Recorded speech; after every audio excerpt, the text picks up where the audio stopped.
নমস্কার, দেখছেন talk to Bangla. আমি অভিষেক রয়েছে আপনাদের সাথে। এই মুহূর্তে যে খবর নিয়ে উপস্থিত হয়েছি, এই মুহূর্তে বড় বড় আপডেট উঠে আসছে। প্রতি মুহূর্তে বিহার ভোটটা কিন্তু আরো এক কদম এগিয়ে যাচ্ছে এবং রীতিমতন রাজনীতির পারদ চড়ছে, তা বলাই যায়। প্রত্যেক মুহূর্তের আপডেট আপনাদের সামনে রাখছি এবং এই মুহূর্তে গুরুত্বপূর্ণ ফ্যাক্টর, নীতিশ কুমার দূরত্ব তৈরি করছেন। কার সঙ্গে দূরত্ব তৈরি করছেন? তেজস্বী যাদবের সঙ্গে? তাহলে তো কোনো খবরই নয়।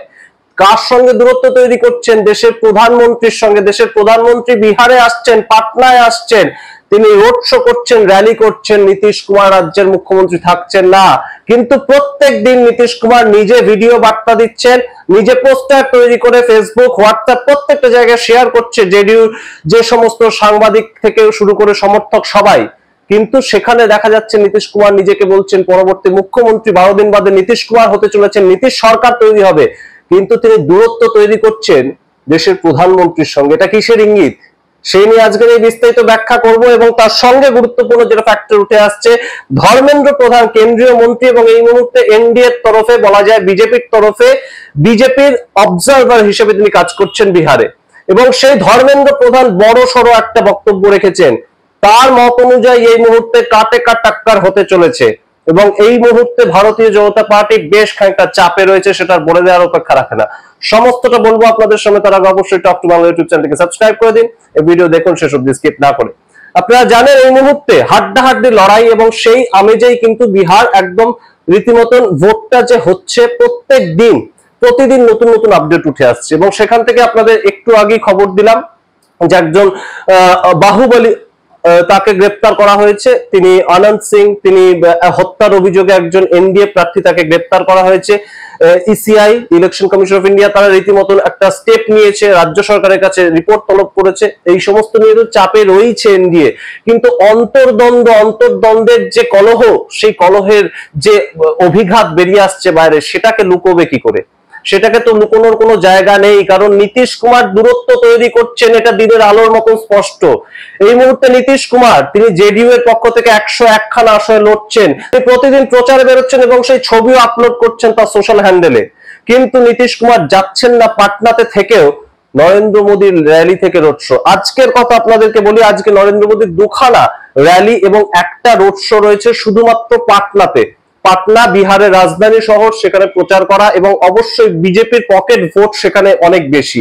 কারণ ধর্মীয় ভাবাবেগ থেকে যদি বিজেপির ভোটটাকে দেখা যায়, তাহলে সেখানে উচ্চ বর্গীয় লোক কিংবা কায়স্থ সম্প্রদায়ের লোক সেখানে অনেক বেশি এবং সেই ক্ষেত্রে পাটনা শহরে বিজেপির ভোট অনেক বেশি, তাদের পকেট ভোট। সেইখানে নরেন্দ্র মোদী প্রচার করতে আসবেন, সেটা স্বাভাবিক। এবং সেই জায়গায় 2টো র্যালি, একটা জনসভা, সমস্তটার থেকে দূরত্ব বজায় রাখছেন আজকে নীতিশ কুমার। যেখানে গতকালও পর্যন্ত তিনি জেডিইউ এর বিভিন্ন প্রার্থীদের নিয়ে রাস্তায় নেমেছেন, রোড শো করেছেন, জনসভা করেছেন, মানুষের মাঝে মাঝে গিয়ে একদম রাজ্যের মুখ্যমন্ত্রী তিনি প্রতিশ্রুতি দিয়েছেন পরবর্তীতে নীতিশ সরকার কিভাবে চলবে। কিন্তু নীতিশ সরকার যদি তৈরি হয়, তাহলে এই মুহূর্তে কিভাবে তৈরি হবে, সেই সমীকরণটা কি হতে চলেছে? বিজেপির সঙ্গে জোটবদ্ধ হয়ে নীতিশ সরকার তৈরি হবে, নাকি অন্য কোন সমীকরণ নীতিশ কুমারের মাথায় কাজ করছে? আগেই আপনাদেরকে জানিয়েছিলাম যে কানাহাইয়া বিলারি, তিনি বহুদিনের সাংবাদিক, তিনি 45 বছর বিহারটাকে নিয়েই তিনি চর্চা করছেন এবং তার যে বক্তব্য এই মুহূর্তে গুরুত্বপূর্ণভাবে উঠে এসেছে, সেটা কিন্তু খুব তাৎপর্যপূর্ণ। তিনি বলছেন নীতিশ কুমার শুধুমাত্র একটা বা দুটো র্যালিতে থাকছেন না নরেন্দ্র মোদীর সঙ্গে, সেটা নয়, তিনি কোন র্যালিতেই থাকবেন না আগামী 7ই নভেম্বর পর্যন্ত। এটা যদি হয়, তাহলে কিন্তু আর কিছু বলে দেওয়ার অপেক্ষা রাখে না যে 14ই নভেম্বরের পরে এনডিএ গভর্নমেন্টের মধ্যে চির ধরতে চলেছে। নীতিশ কুমার যদি কোনোভাবে নিজের যে 101 খানা আসন লড়াইটা করছেন, তার মধ্যে থেকে 50 থেকে 60টা আসন লড়াইতে জিততে পারেন, নিজের দিকে নিয়ে আসতে পারেন, সম্পূর্ণ বিহারে 122টা যে ম্যাজিক ফিগার, সেখানে পৌঁছানোর জন্য নির্ণায়ক ভূমিকাটা কিন্তু নীতিশ কুমার তৈরি করবেন। তিনি ঠিক করবেন তিনি কোন অ্যালায়েন্সের হাতটা ধরবেন, এটা আজকে কিন্তু এই মুহূর্তে বলে দেওয়া যায়। কারণ আজকে কিন্তু শেষ রবিবার, আজকে সুপার সানডে, শেষ রবিবার, ভোট শুরু হওয়ার আগে 6 নভেম্বর এবং 11ই নভেম্বর প্রস্থে ভোট হতে চলেছে এবং তার আগে আজকে শেষ রবিবার ছিল। সবাই আশা করেছিল রাজ্যের মুখ্যমন্ত্রী পাটনাতে যখন প্রধানমন্ত্রী আসছেন তখন তার সঙ্গে থাকবেন, কিন্তু থাকলেন না। পরপর দুটো রোড শো এবং একটা জনসভাতে থাকলেন না।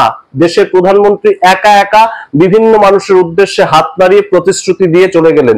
দেশের প্রধানমন্ত্রী তার মুখ্যমন্ত্রী পদে এসে বসবেন না বিহারে, তাহলে কি হিসাবে এই মুহূর্তে ভোটটা লড়াই করছেন, এই প্রশ্ন উঠছে। এবং তার সঙ্গে আপনাদেরকে বলি, ধর্মেন্দ্র প্রধান তিনি যে আশঙ্কার কথা বলেছেন, যেটা দিয়ে শুরু করলাম, ধর্মেন্দ্র প্রধান বিজেপির তরফ থেকে অবজারভার হিসেবে কাজ করছেন। তিনি যেটা বলছেন এই মুহূর্তে গুরুত্বপূর্ণ update, Bihar election is a tough fight to us but NDA will win ইট। গুরুত্বপূর্ণ, এনডিএ জিতবে এই কথাটা তাকে বলতেই হবে। তিনি পার্টির পক্ষ থেকে একজন মুখপত্র হিসেবে এই কথাটা বলবেনই, কিন্তু যে কথাটা তিনি আগে বলছেন, Bihar is a tough fight for us this time, এটা কিন্তু তাৎপর্যপূর্ণ। আপনাদের মনে করিয়ে দিই, কয়েকদিন আগে উপেন্দ্র কুশওয়াহা আরেকজন জোট প্রার্থী, তিনি একইভাবে কিন্তু বলেছিলেন যে nothing is well in NDA this time, অর্থাৎ এনডিএ এর মধ্যে যা সম্পর্ক, আভ্যন্তরীণ সম্পর্ক প্রত্যেকটা পার্টির সঙ্গে প্রত্যেকটা পার্টি, সেটা ঠিক নেই। ঠিক একই রকম কথা কিন্তু আজকে ধর্মেন্দ্র প্রধানের মুখে আমরা শুনতে পাচ্ছি, যখন নীতিশ কুমার একটার পর একটা র্যালি করছেন কিন্তু নিজের পার্টির যে সমস্ত প্রার্থীরা দাঁড়িয়েছেন তাদেরকে নিয়ে। কিন্তু বিভিন্ন যে এনডিএ প্রার্থী, তিনি রাজ্যের মুখ্যমন্ত্রী হিসেবে বিজেপির প্রার্থীদেরও প্রচার করা উচিত, তিনি রাজ্যের মুখ্যমন্ত্রী হিসেবে এলজেপিয়া তাদের প্রার্থীদের হয়েও প্রচার করা উচিত, জিতেন রাম মাঝি তাদের প্রার্থীদের হয়ে প্রচার করা উচিত, তিনি করছেন না। তিনি শুধুমাত্র একটা 101টা আসনের দিকে একদম অর্জুনের মতন পাখির চোখ করে বসে আছেন, এবং তার মধ্যে থেকে যদি 50 থেকে 60টা আসন তিনি জিততে পারেন, তার সমস্ত খেলাটা তিনি ঘুরিয়ে দেবেন। এটাই তার এই মুহূর্তে কিন্তু ভাবনা। এমন কিন্তু একটা কথা উঠে আসছে। গত পরশুদিন আপনাদের খবর জানিয়েছিলাম যে নরেন্দ্র মোদী সভা করছেন এবং সেখানে এমপি হিসেবে বক্তব্য রাখছেন রাজীব প্রতাপ রুডি, এবং শরিক দলের চিরাগ পাসওয়ান তিনি বক্তব্য রাখছেন, কিন্তু সেই মিছিলেও থাকছিলেন না নীতিশ কুমার সেদিন অন্য একটি জেলায় প্রচার করতে গিয়েছিলেন। এরকম তো সাধারণত ঘটায় না যে দেশের প্রধানমন্ত্রী একটা রাজ্যে আসছে এবং জোট সঙ্গী হিসেবে সেই রাজ্যে রাজ্য সরকার রয়েছে এবং মুখ্যমন্ত্রী থাকছেন যিনি, তিনি প্রচার করছেন না একসাথে। এই ছবিগুলো উঠে আসার কিন্তু একটাই দিক, এবং একটাই দিক, সেটা নীতিশ কুমার এই মুহূর্তে ভালো উত্তর দিতে পারবেন। আমরা জানি না, আমরা বিভিন্ন আঙ্গিকগুলো আপনাদের সামনে রাখছি, আপনাদের জানা থাকলে আপনারা কমেন্ট বক্সে কমেন্ট করুন। কিন্তু এই মুহূর্তে যে গুরুত্বপূর্ণ ফ্যাক্টরটা কাজ করছে, যে প্রথমে একদম সরাসরি র্যালি থেকে সরে দাঁড়ালেন নীতিশ কুমার, তার পরবর্তীতে তিনি প্রতিদিন জেডিইউর হয়ে প্রচার করছেন, কিন্তু আজকে জনসভা ছিল, পাটনাতে তিনি বসে আছেন, নীতিশ কুমার মুখ্যমন্ত্রী আবাসে আজকে বসে আছেন, নরেন্দ্র মোদীর সঙ্গে র্যালি কিংবা রোড শোতে গেলেন না।